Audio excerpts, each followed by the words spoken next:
नमस्कार दोस्तों।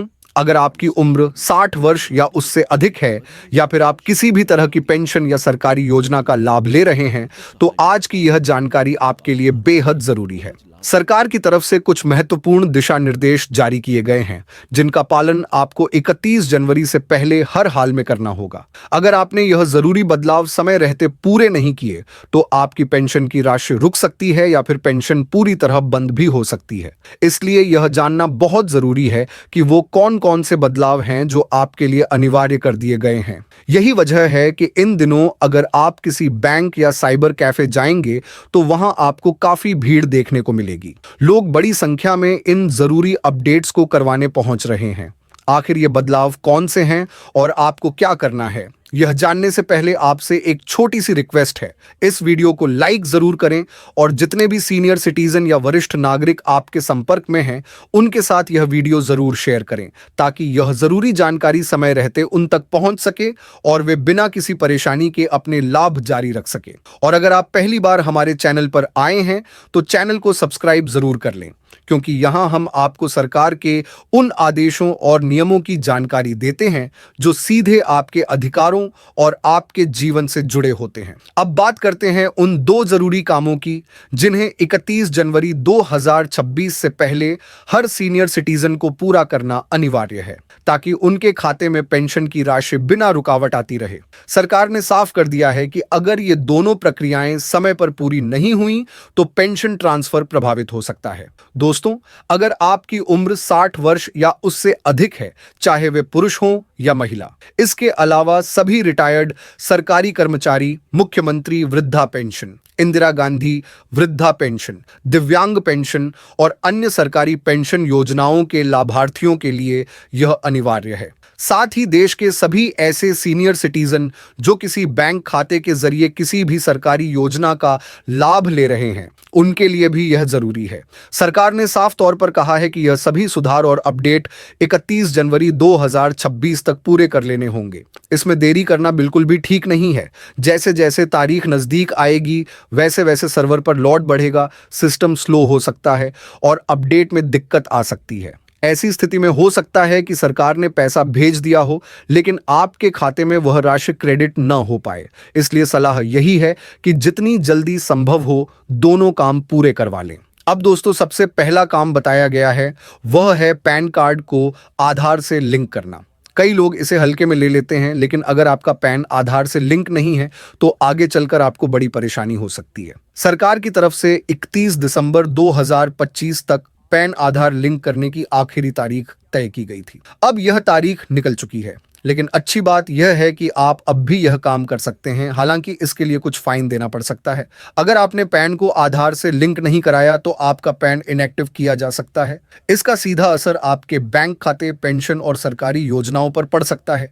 कई बार बैंक से जुड़े लेन देन रुक सकते हैं और पेंशन क्रेडिट में भी दिक्कत आ सकती है। पैन को आधार से लिंक करना इसलिए जरूरी किया गया है ताकि फर्जी रिकॉर्ड और गलत इस्तेमाल को रोका जा सके। यह नियम सिर्फ टैक्स भरने वालों के लिए नहीं है, बल्कि हर उस व्यक्ति के लिए है जिसके पास पैन कार्ड है, चाहे वह पेंशनर हो, किसान हो या किसी सरकारी योजना का लाभार्थी। अच्छी बात यह है कि यह काम आप घर बैठे ऑनलाइन कर सकते हैं। इनकम टैक्स की वेबसाइट पर जाकर पैन नंबर, आधार नंबर और ओटीपी डालना होता है और कुछ ही मिनटों में लिंकिंग हो जाती है। इसलिए बेहतर यही है कि बिना देर किए, फाइन देकर भी सही, आज ही पैन आधार लिंक करवा लें, ताकि आपका बैंक खाता और पेंशन किसी भी तरह से प्रभावित न हो। अब दोस्तों, जो दूसरा काम यहां पर बताया गया है, वह जीवन प्रमाण पत्र को लेकर है। अगर आप चाहते हैं कि आपकी पेंशन बिना किसी रुकावट के मिलती रहे, तो यह सबसे जरूरी प्रक्रिया है। जीवन प्रमाण पत्र इस बात का प्रमाण होता है कि पेंशन लेने वाला व्यक्ति जीवित है।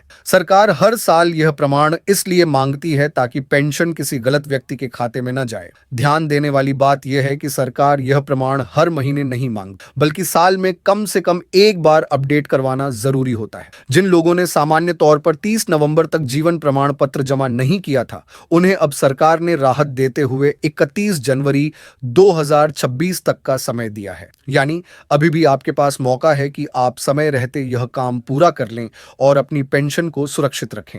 इसके लिए आप अपने नजदीकी CSC centre, common service centre पर जा सकते हैं। इसके अलावा आप अपने पंचायत कार्यालय या फिर प्रखंड मुख्यालय में भी जाकर यह प्रमाण पत्र जमा कर सकते हैं। यानी आपके पास एक नहीं बल्कि कई विकल्प मौजूद हैं। सबसे जरूरी बात यह है कि सरकार की तरफ से यह सुविधा पूरी तरह निशुल्क है। इसके लिए आपसे 1 रुपये भी नहीं लिया जाएगा। इसके लिए आपको अपना आधार कार्ड साथ रखना है और दूसरा मोबाइल नंबर जरूर लेकर जाएं। ऐसा इसलिए क्योंकि अगर किसी तरह की कोई जानकारी अधूरी रह जाती है या भविष्य में संपर्क की जरूरत पड़ती है तो अधिकारी आपसे आसानी से संपर्क कर सकें। अब तीसरा सबसे जरूरी काम है केवाईसी अपडेट करना।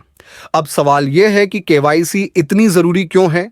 आपने देखा होगा कि चाहे उज्ज्वला योजना हो, पीएम किसान सम्मान निधि हो या फिर कोई भी पेंशन योजना, हर जगह केवाईसी का नाम सामने आता है।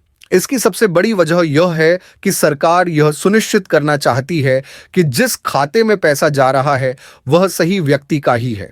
कहीं ऐसा ना हो कि किसी और का खाता इस्तेमाल हो रहा हो या कोई फर्जी तरीके से पैसा निकाल रहा हो। यह केवाईसी किसी प्राइवेट एजेंट की मनमानी नहीं है, बल्कि यह आरबीआई के दिशा निर्देशों के तहत किया जाता है।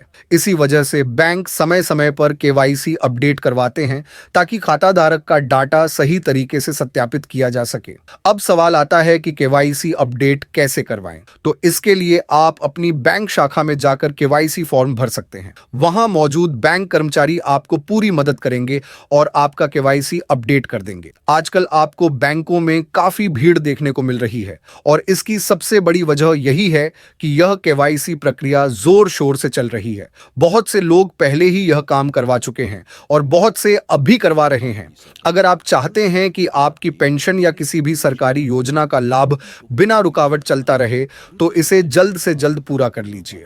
अगर आप ऑनलाइन बैंकिंग या नेट बैंकिंग का इस्तेमाल करते हैं तो कई मामलों में आप घर बैठे ऑनलाइन केवाईसी अपडेट भी कर सकते हैं। यह तरीका काफी आसान है और इसमें ज्यादा समय भी नहीं लगता। अब बात करते हैं कि केवाईसी के लिए कौन कौन से दस्तावेज जरूरी होंगे। तो आपको अपने साथ आधार कार्ड, पैन कार्ड और एक पासपोर्ट साइज फोटो रखना है। बस यही 3 चीजें जरूरी हैं: आधार कार्ड, पैन कार्ड और फोटो। दोस्तों, अगर समय रहते यह काम पूरे नहीं किए गए तो क्या हो सकता है? अगर कोई व्यक्ति जीवन प्रमाण पत्र जमा नहीं करता, पैन और आधार लिंक नहीं होता या केवाईसी अपडेट नहीं होती तो उसकी पेंशन पूरी तरह से रोक दी जाएगी। यह बात बिल्कुल साफ है। जब तक सरकार को यह पुष्टि नहीं मिल जाती कि लाभार्थी जीवित है तब तक पेंशन दोबारा शुरू नहीं होगी और एक बार पेंशन रुक गई तो उसे फिर से चालू करवाने में काफी लंबी प्रक्रिया लग सकती है। इसलिए बेहतर यही है कि बाकी सारे काम थोड़े समय के लिए रोक दीजिए, लेकिन यह 3 जरूरी काम पहले पूरे कर लीजिए। इस वीडियो को अपने माता पिता, दादा दादी और सभी सीनियर सिटीजन्स के साथ जरूर शेयर करें ताकि किसी का भी जरूरी लाभ सिर्फ जानकारी की कमी की वजह से न रुके। अगर इस वीडियो से आपको थोड़ी भी मदद मिली हो तो वीडियो को लाइक जरूर करें। ऐसी ही सच्ची, जरूरी और भरोसेमंद सरकारी जानकारियों के लिए चैनल को सब्सक्राइब करना न भूलें। मैं आपसे मिलूंगा अगली वीडियो में एक नई अपडेट और नई जानकारी के साथ। तब तक के लिए धन्यवाद।